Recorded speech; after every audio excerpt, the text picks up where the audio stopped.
The Trabant, pride of the communist East German auto industry. Introduced in 1959, it changed very little in 30 years. Its noisy and smoky two-stroke engine was a poor performer. It had no fuel gauge, just a dipstick. East Germany had a single-payer auto industry, and because automobiles were rationed, citizens had to apply to get a Trabant, and then wait 8 years or more to actually receive it. Once the Berlin Wall fell, the Trabant was history. In the United States, with their fabled car culture, we would never tolerate a lemon like the Trabant. However, there's a movement to transform the U.S. healthcare system into a government-run monopoly, in some ways similar to the system that produced the Trabant. Groups like Physicians for a National Health Program, One Care Now in California, and New York Times columnist Paul Krugman are pushing single-payer initiatives, saying that they would provide health care for all at less cost. They describe it as a system without stockholders, profits, or competition, just like the planned economies of Eastern Europe. However, we don't need to look to the past to see how a system like this works. We need only look at present-day Canada to see the unhappy results when government rations health care. Meet Shirley Healy of British Columbia, Canada. She was suffering from chronic mesenteric ischemia, a condition where the main artery supplying blood to the intestines has become substantially blocked. Oh, I'd been sick for about 11 months. It's a very serious condition. It can eventually lead to death if not treated. I'd lost 50 pounds up until then. She'd lost a lot of weight and she was in a lot of pain and her life was miserable. And a condition like that should be dealt with within a few weeks. Gradually getting worse and worse and worse. If the symptoms are severe and the patient is experiencing a lot of pain and a lot of weight loss, it should be dealt with on an urgent basis. However, Mrs. Healy's condition could not be dealt with on an urgent basis, because at Kelowna General Hospital, medicine is rationed, and Mrs. Healy's surgery was considered elective. Well, from my office, I phoned the booking department to see how long it would take to get in, and I was quoted a minimum of 6 weeks, possibly 2 months.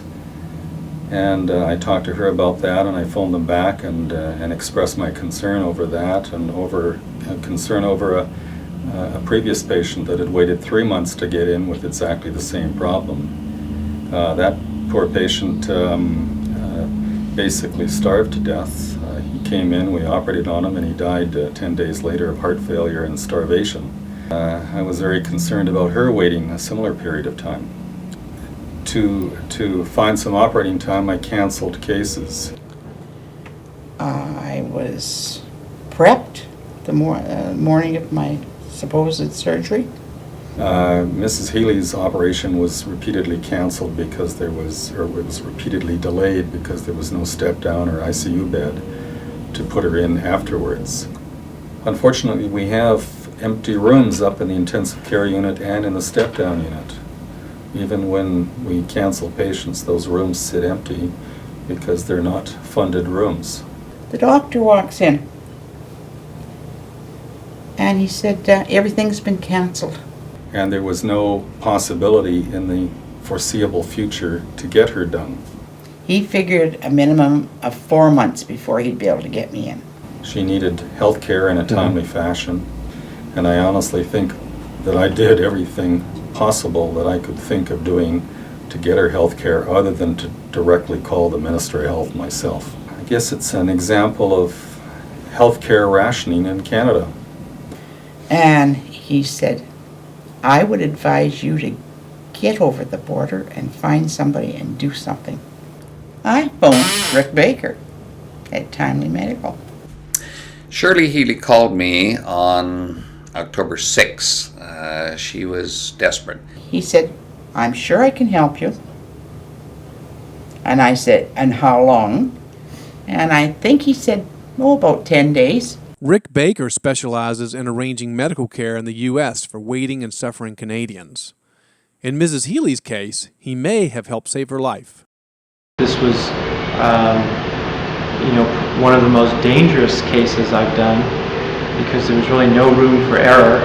Her disease had progressed to such an end stage, a procedure that had become exceptionally high risk, much higher risk than it had to be. So her superior mesenteric artery was about 99% blocked.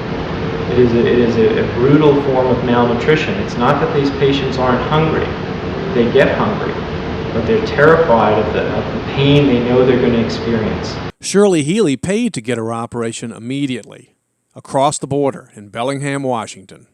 I told her that her artery was hanging on by a thread. I think one of the first things he said to me when he walked into the room was, "Lady, you were starving to death." There's two types of Canadian patients we see. One are the ones that get diagnosed and then have the means to come down here quickly. They find that the system won't care for them, they're willing to spend the money, and so their problem can be treated in a fairly straightforward way. There are other patients that don't have the means to come down here and pay the price, and who only in their last desperate attempt, start selling off things, cashing in their retirement funds. Those patients are sicker. Canadians that don't use the healthcare system love it. The people that are using the system, that are on waiting lists, those are the people that don't like the Canadian healthcare system. And there's an increasing number of Canadians who are very fed up. And we have many examples of Canadians that go across the line to Blaine or Bellingham or Seattle and get their treatment right away. They're tired of being in pain. I have people, for lesser procedures that they're waiting years. If you compare a woman who has had breast cancer in Toronto with one in New York, who gets the treatment first, who gets the best kind of treatment, and who lives longer? Some people wait a long time. It's really frustrating, really frustrating. I can't imagine. You go to medical school with the thought that these patients, put their lives in your hands and you're there to protect them. I never thought in my wildest dreams that I would see anything like this. I'm really disappointed. The Canadian government doesn't own the hospitals or directly employ the doctors. They just pay for everything. However, the results are the same as in East Germany: government control, shortages, and rationing. Is this what we want for the American healthcare system?